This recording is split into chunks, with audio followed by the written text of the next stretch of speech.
그러니까 2천조의 문제가 아니라 만 문제인 거예요. 가계부채 난리가 난다고 내가 그토록 들었는데 내가 생각했던 거랑 다르네? 언론이 잘못했던 거죠.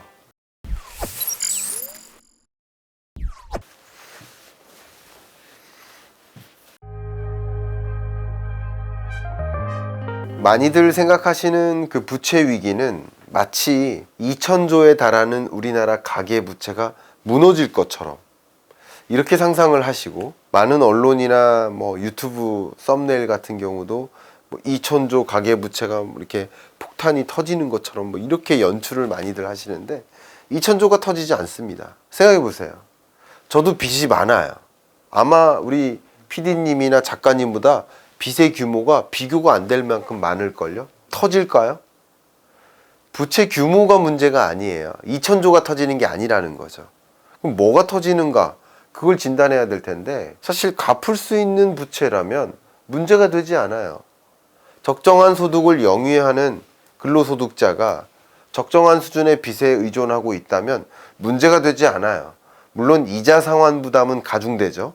변동금리 대출자가 한 78.5% 정도 되니까 80%가량의 대출자들은 금리가 올라가면 올라갈수록 이자 상환 부담이 가중돼요. 그러니까 그것이 경기 침체로 몰고 오는 역할을 해요. 이자 상환 부담 가중되니까 소비할 수 있습니까? 빚 갚는데 다 쓰고. 우리 보통 통장이라고 많이들 표현하잖아요. MZ세대 여러분들이. 통장이 되니까 소비할 여력은 계속 줄어들어요. 경기 침체로 가져오는 역할은 합니다. 근데 경제 위기가 온다는 말은 다른 거예요. 전체 부채 2천조 원이 갚을 수 없는 수준에 이를 때 가계부채 2천조 원이 터지는 거죠. 갚을 수 있다면 문제가 되지 않겠죠. 그죠? 근데 갚을 수 없는 부채가 무엇일까? 얼마만큼 될까라는 것을 판단해 보면 그 근거 중에 하나가 이제 고위험군이라고 보통 표현을 하는데요. 고위험군은 자기가 갖고 있는 자산 규모보다 부채 규모가 큰 경우예요. 한번 생각해 보세요. 부채 문제가 터진다 그러면 이 갖고 있는 자산을 다 매각해도 그 빚을 못 갚을 때, 그럼 금융부실이 야기되는 거겠죠. 그런 부채 규모가 얼마인지를 봐야 됩니다. 그런 부채 규모가 대략 한 4% 정도 됩니다. 그러니까 2천조의 문제가 아니라 4%만 문제인 거예요. 나쁘게 표현해 본다면 2천조 가계부채 문제 없다.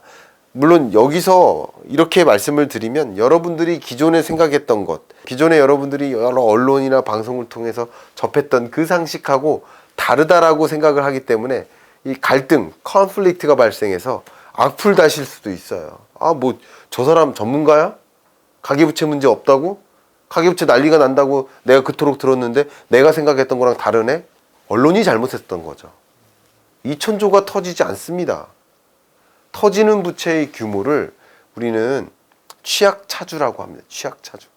취약차주가 갚기 어려운, 그 자기가 짊어진 빚을 갚기 어려운 계층을 보통 비유를 해요.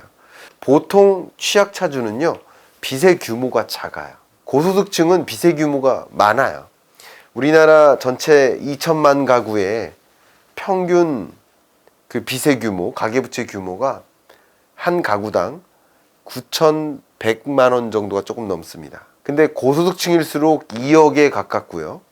저소득층일수록 소액대출이 많아요. 500만 원 이하의 소액대출, 신용대출. 고소득층일수록 주택담보대출 비중이 높아요. 근데 아무리 집값이 조정돼도 LTV 같은 것들이 적용되어 있기 때문에 집값이 아무리 반쪽으로 조정되더라도 자산을 매각했을 때 빚을 갚을 수 있는지 여부를 물어볼 땐 대부분 갚아 나간다는 거예요. 결국 못 갚는 빚은 누구냐? 저소득층의 빚이에요. 급전대출이라고 하죠. 500만 원 이하의 소액대출. 취약차주를 정의할 때 첫 번째 조건이 다중채무자여야 돼요. 첫 번째. 다중채무자는 세 가지 이상의 빚을 갖고 있을 때, 카드 대출도 받았고 신용대출도 받았고 어디 소액 뭐 급전대출도 받았고 이러면 다중채무자죠. 그죠? 다중채무자이면서 동시에 저소득층이어야 돼요. 이러면 취약차주라고요. 혹은 한 가지 분류, 두 번째 분류는 다중채무자이면서 신용등급이 낮아야 돼요. 저신용등급.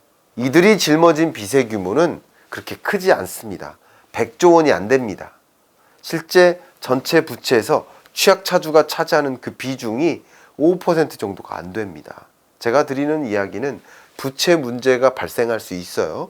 근데 그 문제는 2,000조의 문제가 아니라는 거죠. 그 부채의 문제는 100조의 문제라는 거죠. 100조는 터질 수 있어요.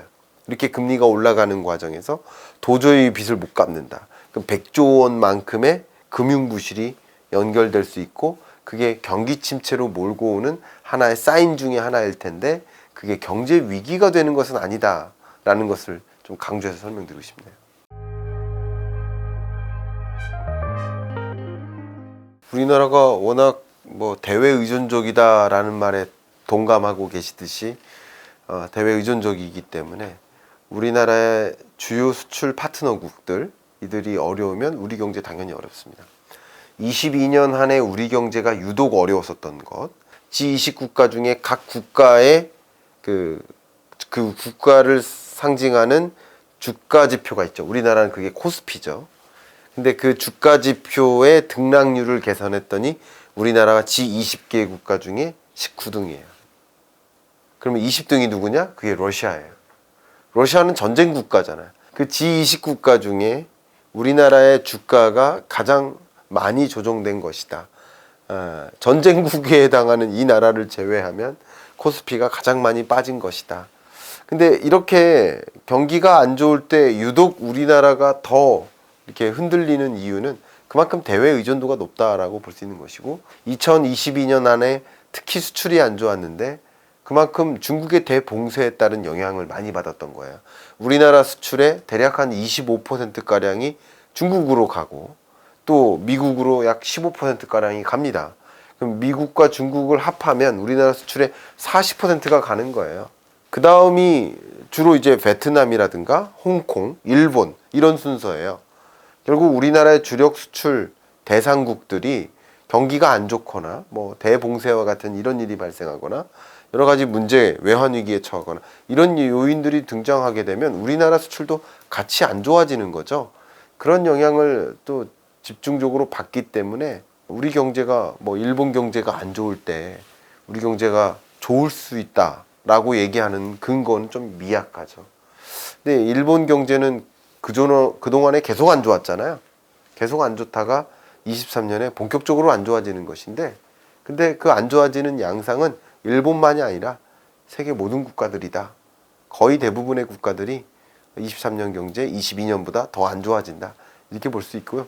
일본이 사실상의 기준금리 인상을 단행했다라는 말은 마이너스 기준금리를 포기했다는 뜻이 아니라 통화정책의 여러 가지 수단들이 있는데 기준금리 외에 다른 수단들을 완전히 긴축적으로 움직이면서 사실상 기준금리를 인상한 효과가 나타났다라고 표현을 하고 있는 것이죠. 근데 어쨌든 일본마저 정말 계속 금리를 동결하고 혼자 완화적인 통화정책 스탠스를 유지하다가 일본마저 긴축적 통화정책 스탠스를 전환시켜버린 것은 말 그대로 물가 때문이에요. 일본은 계속 마이너스 물가를 기록하다가 22년에 글로벌 인플레이션이 발생하면서 그것이 일본 물가에 반영되는 과정에서 일본 물가도 한 3%포인트 정도 물가가 치솟았어요. 쉽게 말하면 마이너스 1에서 3%포인트 치솟으면 2%죠. 근데 2% 목표 물가에 부합하는 그런 실적치 물가가 나타났던 거예요. 금리 인상할 이유가 없었던 거예요. 근데 최근에는 3%대, 3% 후반대 요 정도까지 물가 상승세가 나타나고 있다 보니까 일본도 비상이 걸린 거야. 야, 이거는 우리가 감내할 수 없는 수준의 그런 물가네 하면서 우리도 물가 잡기 위해서 움직여야 되겠구나 하면서 금리 인상 단행하는 모습이다. 이렇게 해석하시면 도움이 되겠습니다. 네, 생각보다 빠른 속도로 물가가 잡히고 그리고 그 밖에 부정적인 세계 경제를 억누르는 요인들이 긍정적으로 전환된다면 저는 이 리커버리 되는 구간이 또 빨리 찾아올 수도 있다고 생각을 합니다. 세계 경제를 억누르는 그 변수가 하나가 코로나19였고요. 근데 코로나19 뭐 다 끝난 거 아니냐 이런 식으로 말씀 많이 하시는데 사실 우리나라 여행객이 코로나19 전에 매월 한 250만 명 정도씩 나갔었어요. 그러다가 코로나19 때 거의 제로에 가깝게 떨어졌었죠. 그리고 이게 펜트업 디맨드가 일어나는데 22년 지금 한 80만 명까지 올라갔습니다. 근데 생각해보세요. 아직도 250만 명에 반도 안 온 거예요. 근데 이게 언제 다 리커버리 될까요? 23년에 돼요. 결국 코로나19 종식 선언이라든가 뭐 우리나라도 마찬가지지만 마스크를 벗는 액션이라든가 이런 것들이 어떻게 보면 가장 억눌렸었던 항공, 여행, 면세점업 이런 것들을 다시 제자리로 돌려놓는 역할을 하겠죠. 그런 것들도 하나의 긍정적인 전환기를 가져올 변수가 될 것이고요. 22년 한 해 가장 억눌렀었던 변수가 러시아 우크라이나 전쟁이었고 그 전쟁 그 자체보다 전쟁으로 인해서 국가들 간에 안 좋은 벽이 생겼고 보호무역 조치가 단행됐고 심지어는 러시아산 천연가스 쓰지 마 하는 경제 제재를 단행하면서 세계 공급이 부족해지면서 물가가 치솟았는데 결국 이런 러시아 우크라이나 전쟁 같은 것들이 생각보다 빨리 종식이 된다면 그러면 또 생각보다 빨리 제자리로 돌아올 수 있는 흐름이 있을 수 있거든요. 더군다나 물가가 2% 목표 물가에 부합하게 빠른 속도로 떨어져 주면 이제 물가는 잡혔으니 뭐 해야 될까요? 통화정책이 경기 부양적으로 움직이겠죠. 그러기 위해서는 지금 이렇게 도입한 너무나 높은 금리는 계속 부담하기 어려워 하면서 통화정책 스탠스를 바꿔나갈 수 있죠. 이것은 또 한 번 돈이 이동하게 만들어요. 어디로? 주식시장으로 이동하게 만들어요. 그런 것들이 기업 입장에서는 뭐 이 주가라는 게 자기 자본 아니겠습니까? 시가총액. 이 자기 자본금이 늘어나고 그리고 금리가 떨어지고 그러면 기업들은 또 새로운 돌파구를 찾기 위해서 신사업 해야겠다 하고 움직일 수 있기 때문에 이런 모든 것들이 결과적으로는 이런 세 가지죠. 우리 세계 경제를 억눌렀던 주요 변수들, 이벤트로는 코로나19와 전쟁, 그리고 고물가, 고금리 이런 이슈들이 또 상쇄되어 가는 과정에서는 경제가 또 제자리로 돌아오는데 좀 생각보다 빨리 올 수도 있는 것이죠. 저는 그렇게 보고 있습니다. 일단 올해보다는 늘어날 거라고 생각합니다. 왜냐하면 주식시장은 기본적으로 심리지표적 성격이 강하기 때문에 항상 여러분은 선행성이라는 단어를 잊으시면 안 돼요. 선반영돼요. 그러니까 여러분이 투자 의사결정할 때 금리 올라가고 있네, 앞으로 올라갈 거야, 그런 앞으로 어떻게 될 거야 라는 그 질문에 대한 답변, 그 답변과 함께 투자 의사결정이 단행되는 거예요. 앞으로 금리가 올라가겠네, 한미 간의 기준금리 역전되겠네 하면서 반영되는 거고, 주가는 보통 한 6개월 정도 선행해서 움직이는 거예요. 그래서 그 선행성이라는 관점에서 주가의 저점이냐 고점이냐를 판단하는 것은 기준금리 인상의 고점 23년 2분기 그 지점으로부터 6개월 전에 선반영되는 그런 구간이기 때문에 22년 10월 11월 요 정도가 저점을 형성하는 것이다 라는 것을 저는 그동안에 계속 말씀드렸었거든요. 그게 실제처럼 된 거고요. 그런데 반등하는 것이 그 흐름 자체가 그렇게 좋지 못할 것이다. 왜 그러냐면 경기 침체 때문에. 경기 침체는 기업들의 실적 자체가 계속 어둡게 나타날 것이라고 판단하기 때문에, 그래서 나 이 기업 미래성장 가치가 있어 하면서 투자하는데 실적 발표가 날 때마다 기대했던 바가 아니에요. 자꾸 그런 것들이 좀 주가에 추가적인 부정적인 영향을 미칠 것이다 이렇게 보고 있습니다. 그런 관점에서 주가는 어쨌든 저점을 찍고 반등할 것이라고 보고 있고, 주가가 저점이냐 반등하느냐 이게 주식시장으로 몰려오는 돈의 사이즈라고 생각하시면 좋을 것 같아요. 그게 모든 가격은 결국 수요와 공급에 의해 결정되기 때문에 주가도 역시 주식에 대한 수요가 결정하고 공급이 결정하는 것이기 때문에 수요가 어쨌든 저점을 찍고 반등하는 흐름은 유지될 것이다 라고 보고 있습니다. 다만 그 반등세가 매우 뚜렷하진 않을 것이다. 특히 금리 22년보다 23년이 더 올라가는 거 아닙니까? 이런 질문 많이 하시는데, 금리가 더 올라가면 올라간 금리가 또 뉴노멀이 돼요. 심리적으로는 뉴노멀이 되기 때문에 이거 금리 계속 이제 동결한데 그거는 희망적 사인이에요. 더 이상 금리 안 올린대, 이게 희망적 사인인 거예요. 그렇게 금리의 선행에서 주가에 먼저 반영되는 것이라고 생각해 보실 필요가 있고, 추가적으로 높은 금리 때문에 주가가 또 반영된다 이렇게 볼 수는 없겠고요. 다만 시장이 기대하고 있는 최종금리가 있을 거예요. 그거보다 더 상향 조정되거나 하는 것은 차익값만큼 주가에 추가적으로 반영될 소지는 있겠지만, 계속 고금리를 향해서 어쨌든 금리 인상 속도를 조절해 가면서 인상하고 속도 조절을 하면서 인상하는 이런 액션 자체가 주가에 부정적인 영향을 미치진 않을 거라고 보고 있습니다. 그런 것이 23년의 주식시장의 모습이라고 볼 수 있지 않을까 생각이 되고요. 다만 제가 2022년 경제 전망을 할 때는 22년은 주식 투자하는 해가 아니다. 주가가 먼저 선반영돼서 빠지는 국면이다. 돈의 이동이 있는 거예요. 어디를 향해서? 주식시장에서 돈이 나와서 현금성 자산으로, 저축으로 옮겨가는 과정인 거예요. 근데 그게 언제? 선행해서 움직이는 거예요.